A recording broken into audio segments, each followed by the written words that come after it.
Hi there, Phil the Practical Gardener again. This tip is about preparing and cultivating your soil ready for vegetable sowing and planting.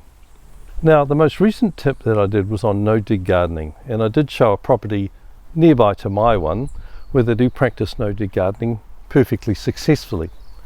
There is a belief substantiated in research that cultivating the soil, as I do, damages the soil structure, partly because it breaks up the delicate fungal threads or mycelium or hyphae that create a network in the soil, and I accept that this is true. However, as I mentioned in my tip on no-dig gardening, I actually have cultivated the soil for 15 years and it's a much better structure and much more fertile, much better nutrients for the plants than when I started.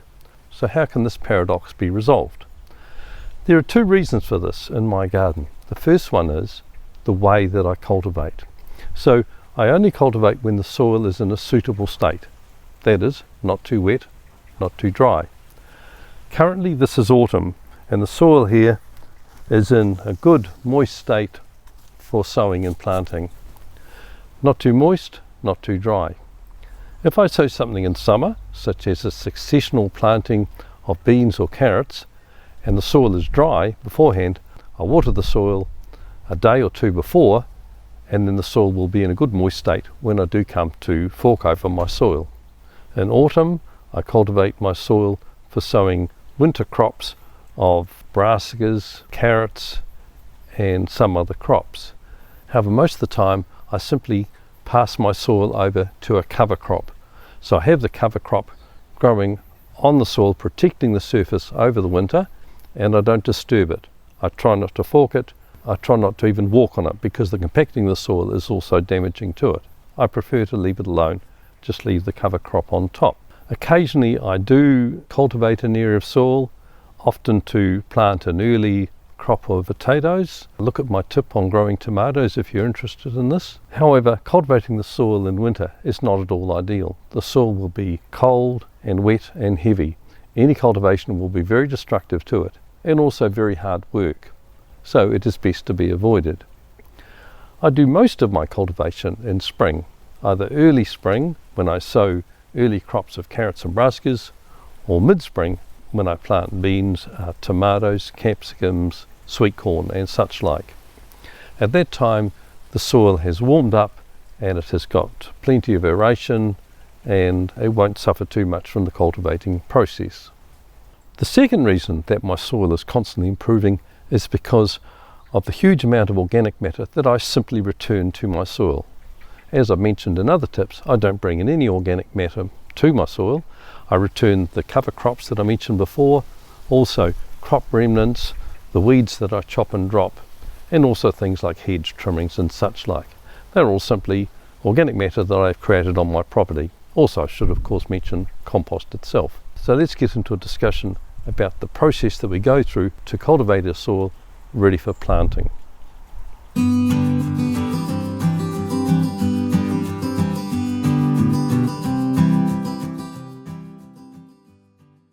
First of all, we clear the surface of the cover crop or crop remnants. These can usually be hoed off and raked or forked to one side. It is usually best not to incorporate these directly into the soil, as this would induce a short-term nitrogen deficiency, even if the crop is a nitrogen-fixing legume such as lupin. This organic matter can be spread as short-term mulch over the vegetable garden or composted if there isn't enough room.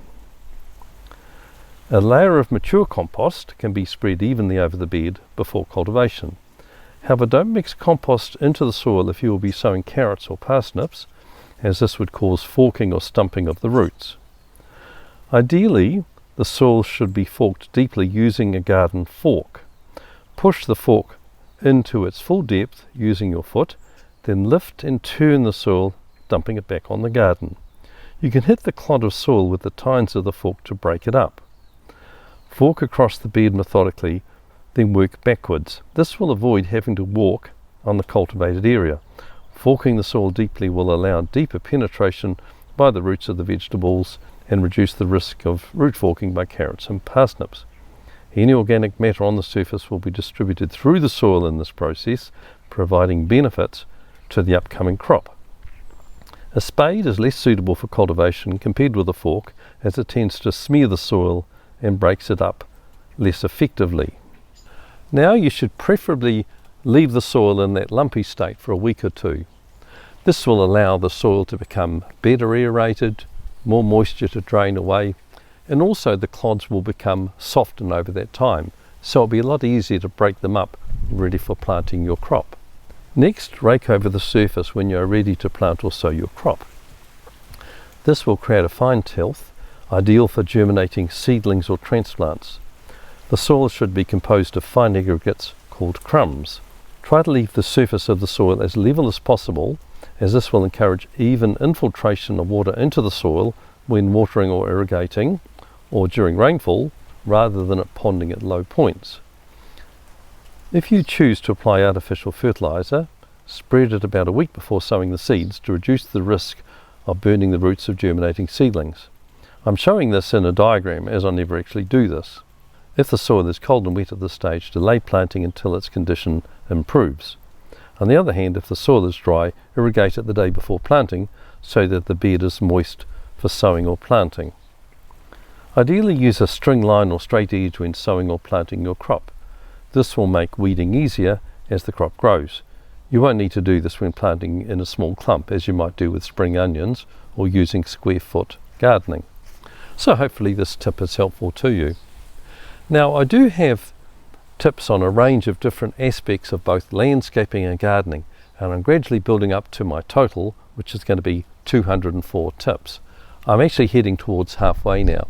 So you can see that I've got 25 different groupings, including things like managing your soil or pest control or landscape design or different landscape styles, and also, of course, vegetables and fruit. So you will see here that with vegetables, I've done quite a range of vegetable crops, and now I'm just filling in the gaps. I'm now doing the introductory aspects, that is things like companion planting or successional planting or companion planting with vegetables.